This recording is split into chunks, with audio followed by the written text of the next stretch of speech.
ప్రియ తమ్ముళ్ళు చెల్లెళ్ళో వినో, సహోదరి సహోదరులు వినండి.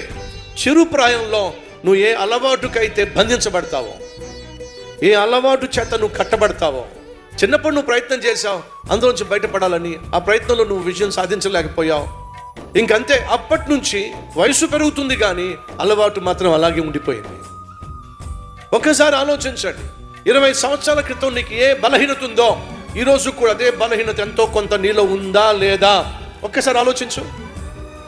20 సంవత్సరాల క్రితం నీకు నోరు సరిగా ఉండేది కాదు. 20 సంవత్సరాల క్రితము నీకు కోపం ఎక్కువ.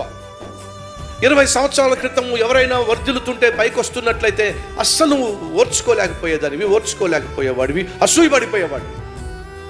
20 సంవత్సరాల క్రితం బూతు సినిమాలకు నువ్వు అలవాటు పడ్డావు.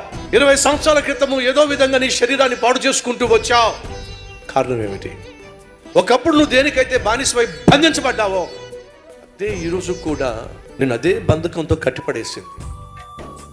ప్రియ సహోదరి సహోదరులు, ఏ పాపము అయితే ఈ రోజు కూడా నిన్ను వశపరుచుకుంటుందో, లోపరుచుకుంటుందో తెంచుకో.